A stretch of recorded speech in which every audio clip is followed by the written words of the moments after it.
वो भले कितना भी कम में काम करवाने की बात किया हो, लेकिन हमें उस पर ध्यान देना होगा, नहीं तो सारा का सारा काम खराब हो जाएगा। शादी और घर बनाने में ऊंच नीच होना लाजमी है, इसीलिए हम जैसा सोचते हैं वैसा ही काम नहीं होता है। तुम्हारे पिताजी मदद नहीं करेंगे? मैंने जमीन खरीदी, ये पिताजी को पसंद नहीं। अब अगर उनसे पैसे मांगूंगा तो कैसे देंगे? ऐसी बात पर ध्यान मत दो। बच्चे चाहे कितने भी बड़े हो जाए, माँ बाप के लिए हमेशा बच्चे ही रहते हैं। तुम काम शुरू करो, बाकी सब ऊपर वाले पर छोड़ दो। सब अच्छा होगा, तुम परेशान मत हो। अब एक ही रास्ता बचा है। 5 बच्चे पैदा होने के बाद लोग मुझे बदकिस्मत कहने लगे थे, लेकिन मैंने 5 की परवरिश की, उनको पढ़ा लिखा के उनका घर भी बसा दिया। अब वही लोग मुझे मर्द बोलते हैं। 6ठा रशीद है। आखिर में लड़का पैदा हुआ तो लगा सैयद अली बच गया, लेकिन कहाँ, उस बच्चे के भविष्य के लिए मैंने जो मेहनत किया है वो भगवान ही जानता है। जो था सब बेच दिया। अब मेरे पास एक छोटी सी दुकान है, उसे ही चला रहा हूँ। अपने बच्चों और अम्मी के साथ अपनी जिंदगी गुजार रहा हूँ, लेकिन ऐसी जिंदगी जीने के लिए भी अपनी किस्मत होनी चाहिए।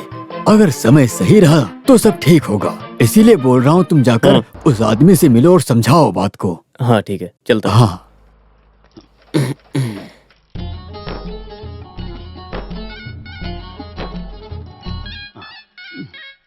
अरे बाला भाई, हाँ। अरे रुक जाइए, आपसे ही मिलना था मुझे। क्या बात है? भाई हम सब करीबी लोग हाँ, हैं। पूछो। अगर आपसे कुछ गलत हो रहा है तो मैं आपको इस बारे में समझाऊं, ये मेरी जिम्मेदारी है। इसीलिए मैं आपसे पूछना चाहता हूँ। भाई लोगों को आपके बारे में अनाप शनाप बातें करते सुना। अच्छा, क्या अनाप शनाप? आप स्कूल का काम करने के बाद कहीं और भी काम करने के लिए जाते हो, ऐसा मैंने सुना। ये सही है क्या? इसमें दिक्कत क्या है? आप पूछ रहे हो दिक्कत क्या है?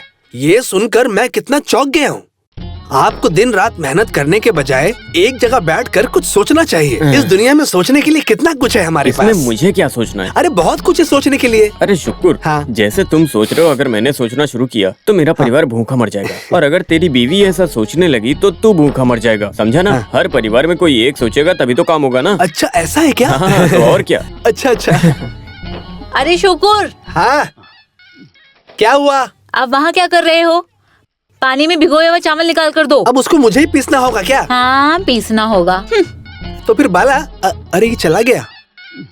आज जो उसने बोला बिल्कुल ठीक बोला, उसके बारे में सोचना चाहिए। आज पूरा दिन इस बारे में ही सोचूंगा। चावल कल पीस लेंगे।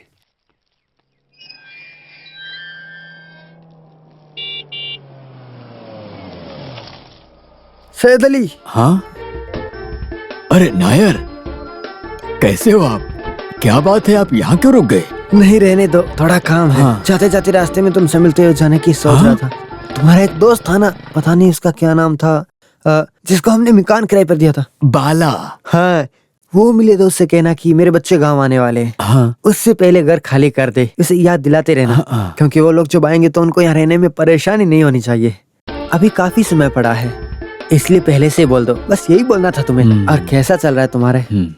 और हाँ, तुम्हारा बेटा फोन वगैरह तो करता है ना? काम कैसा चल रहा है उसका? हाँ, कभी कभार करता है। तो मैं यहाँ नहीं रहूंगा, ठीक है ना? चलता हूँ। हाँ। सो जा मेरी रानी गुड़िया। आधी रात को लाइट जलाकर ऐसे बैठोगे तो बिजली का बिल नहीं बढ़ेगा? मैं एक बात सोच रहा हूँ, हमें इस बारे में पिताजी को बताना चाहिए। तुम्हें क्या लगता है? अरे इसी बहाने तो हम उनसे घर बनाने की बात भी कर सकते हैं। ये जरूरी है क्या? ये शादी और घर बनाने के मौके पर अपनों की और रिश्तेदारों की मदद लेनी पड़ती है। वैसे भी हमारे घर में जितना है उसमें घर का काम नहीं पड़ेगा। अरे मदद करनी तो करें, वरना कोई बात नहीं। अगर दिक्कत है तो अभी शुरू मत करो। अरे नहीं, साथ साथ घर का काम भी करना चाहिए, वरना हर दिन चीजों की कीमत बढ़ती जा रही है। एक दिन पहले ही कर लेना बेहतर है। मैं कल ही जाकर पिताजी से बात कर लेता हूँ। तुम बच्चों को ले जाओ। आजा बेटा। तुझे क्या हुआ है? माँ का पल्लू पकड़ के घूम रहा है। कल स्कूल नहीं जाना क्या?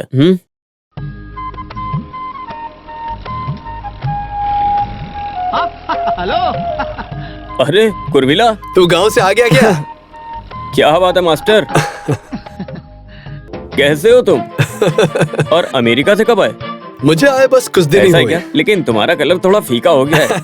सुंदर होना कोई मायने नहीं रखता बेटा, स्वास्थ्य और संतोष ये जरूरी है। मुझे कितनी बीमारियां थी, शुगर, बीपी, लेकिन यहाँ आने के बाद सब कुछ खत्म हो गया। अभी किसी चीज की जरूरत नहीं, बिल्कुल चुस्त और दुरुस्त तुम हूँ। अमेरिका की इतनी अच्छी नौकरी छोड़कर यहाँ पर ट्रैक्टर चलाने के लिए आए हो। वैसे भी खेती के काम में मिलता ही क्या है। एक कृषि का बेटा होकर तुम ये सब कह रहे हो। अगर 3 गाय हो तो हम एक परिवार को अच्छे से पाल सकते हैं। ओ, और कृषि से बढ़कर कोई व्यवसाय है क्या? बस थोड़ी सी मेहनत, शरीर में मिट्टी लगती है तो क्या, पेट भर के खाना खाएंगे और स्वास्थ्य को बढ़ाएंगे। राजीव तुम पूरी तरह से बदल गए हो। मेरे पिताजी ही मेरे गुरु हाँ, हैं। ये हुई ना बात। तुम पूरे देश का भ्रमण करके अब खेती के हाथ में फंस गए हो। तुम्हारा कुछ नहीं हो सकता। तुम पिताजी के बारे में नहीं जानते हो ना, इसलिए ऐसा सोच रहे हो। तुम्हें लगता है वो बुढ़ापे में सड़ जाएंगे? वो पक्के किसान हैं। थोड़ा दूर बैठिए ना।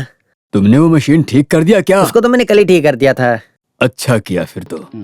हमेशा काम के चक्कर में लगे रहते हैं। आप क्या सोचकर इस तरह धूप में खड़े हो? कल कितना चिल्ला रहे थे। हाँ सब याद है। अभी तुम खड़े होकर चिल्लाओ ना, यहाँ सारा काम ऐसे ही पड़ा है। ये कभी नहीं सुधरेंगे।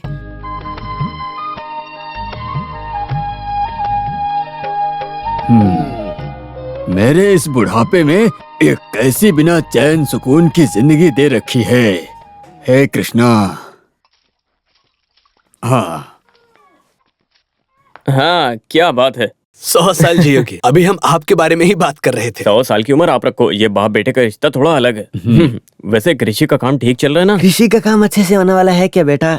उसके लिए मिट्टी में मेहनत करनी पड़ती है। ओह, अच्छा जोक मारा। तुम लोगों ने अपने हाथ में फावड़ा न पकड़ा होता ना तो पेन होता आ जाता है। पेन पकड़ने से पेट नहीं भरता है, उसके लिए चावल खरीदना पड़ता है। हमें फावड़ा पकड़ने से खुशी मिलती है। कैसे इंसान है ये लोग।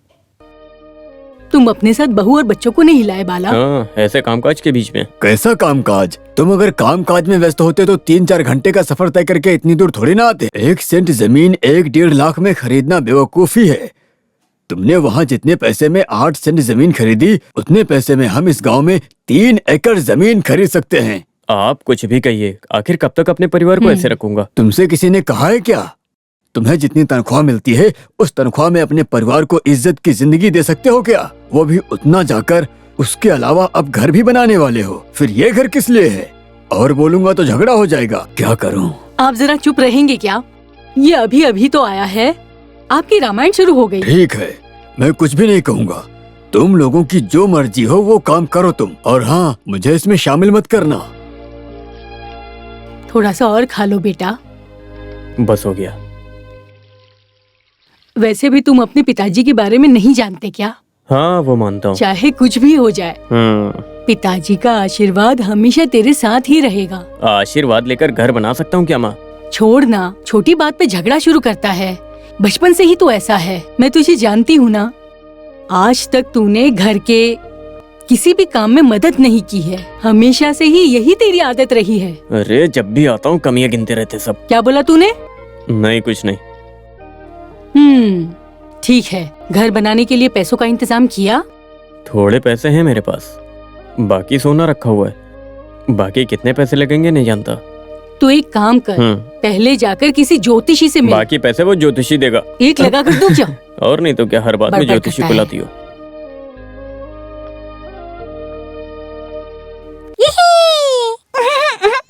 पापा आ गए। हाँ, मुझे नहीं पता। दादा दादी ने कुछ खाने के लिए भेजा है क्या? हाँ, और नहीं तो क्या, जरूर बताया था। वहाँ जाते पहले यही बात बताई थी। और वो अंदर जाकर तिजोरी खोलकर 5000 रुपए लेकर आए और बोले ये सेतु को ले जाकर दे देना। वो तुम्हें चाहिए क्या? क्या है ये सब बाला? कुछ भी। हाँ तो और क्या, मैं इसके टूर की बात करने गया था वहाँ। मैं पिताजी से एक जरूरी बात करने के लिए गया था, लेकिन उनके जैसा कंजूस दुनिया में नहीं है। खेती करना, भैंसों को नहलाना, मजदूरों को मजदूरी देना और ऐसे सैकड़ों काम है उनके पास, लेकिन मेरी मदद नहीं करेंगे। शुरू हो गए। वहाँ जब भी जाकर आते हो बस शिकायतें रहती हैं। हाँ तो और क्या, उनका इकलौता बेटा हूँ, लेकिन मुझसे ज्यादा जमीन से प्यार है उनको। कृषि के लिए अवार्ड लेकर उसी के साथ उन्हें जीने दो। और माँ भी उनका साथ देती हैं, बोलती हैं पिताजी का साथ हमेशा तुम्हारे साथ रहेगा।